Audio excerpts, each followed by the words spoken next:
God bless you guys. I'm not going to take too much of the time. My campos, who the heck is that guy, right? Is the reason why she has campos in the end of her name. No, just want to thank the church, the congregation, Noel, a very persistent guy. Very hard for me to reply text messages, and the guy was on it since day one. He really cares about this church. He really cares about the vision for this place, and for him to do something like that when he has so many other things to do shows that you guys have something special in hand. Appreciate what you have before it's gone. I believe my wife can testify to that. Appreciate what you have before it's gone. Thank the church. Thank you guys. One quick favor I ask everybody, please. This ministry right here is something that's just flowering right now. So please keep us in prayer. Ask the Lord to keep guiding us. We don't know what we're doing, but we know that we serve a living God. We know that we want to share how powerful His Word is. Three years of marriage, going on 4. We've had our ups and downs as well, but through the presence of God, we've come to restoration in a lot of our areas. Maybe we have more to come, but we know through God we can do it. So youth, you guys are amazing. Have a little patience with my wife, please. She's 8 months pregnant, expecting our first baby boy next month. So without further ado, my wife. Thank you guys. Desiree? I don't know where she's at, I can't see, but you are so cool. I want to be just like you when I grow up.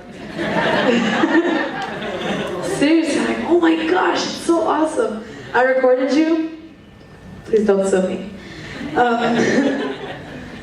Okay, so my name is Jacqie.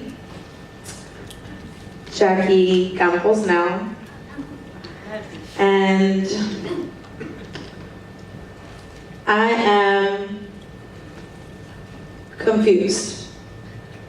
I am gay. I am fatherless. I am a bad mom. I am stuck.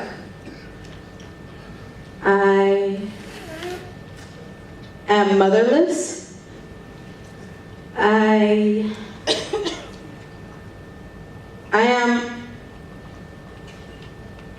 saved.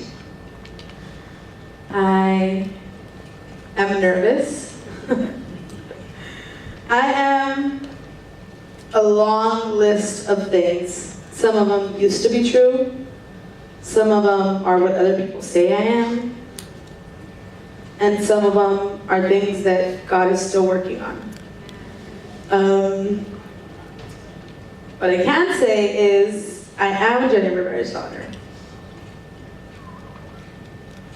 That is not always something I was proud to say, not because I'm not proud of my mom.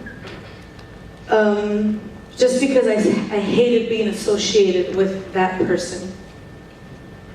She's an amazing mother, she's an amazing artist, she's an amazing woman, but I hated being under such a big shadow. I grew up fatherless, that is true. It was true. I'm no longer fatherless because I have Jesus.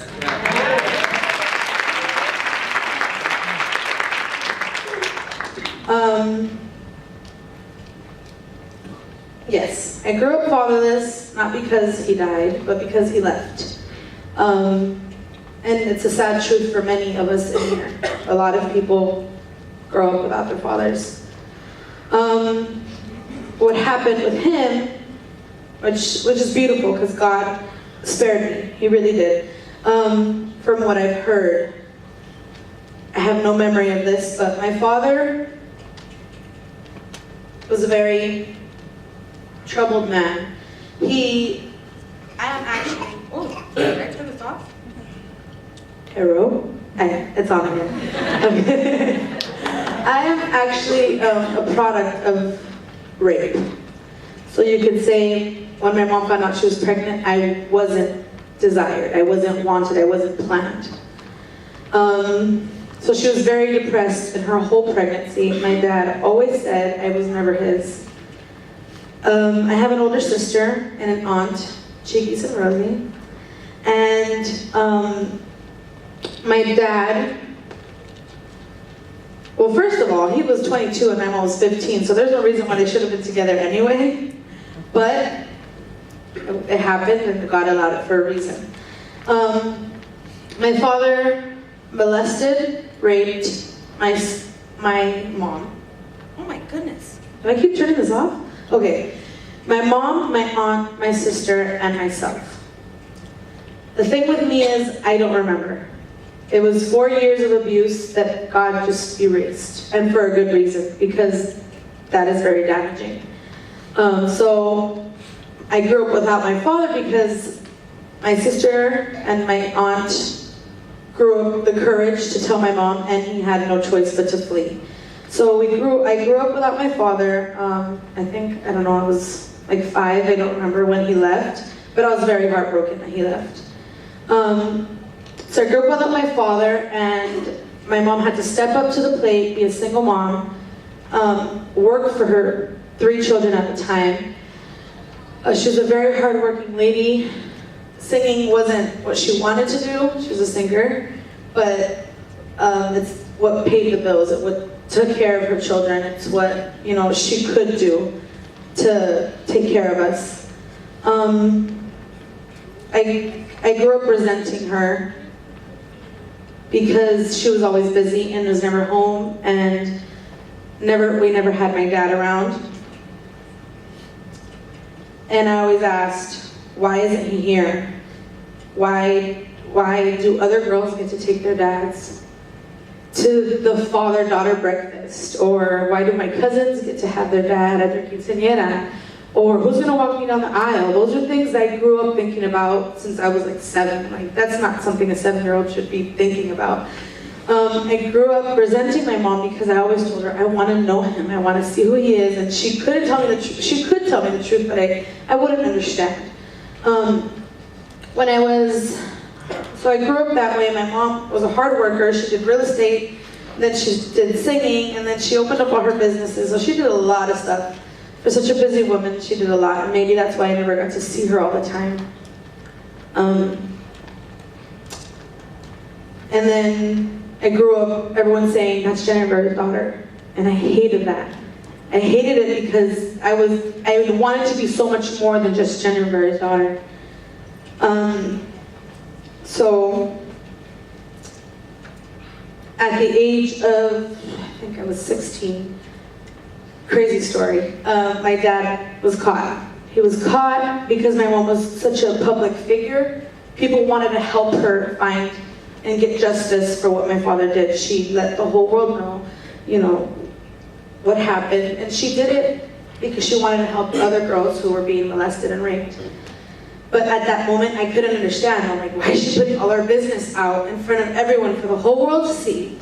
I never resented my dad. I never hated him. I always felt less. Why couldn't he be there for me?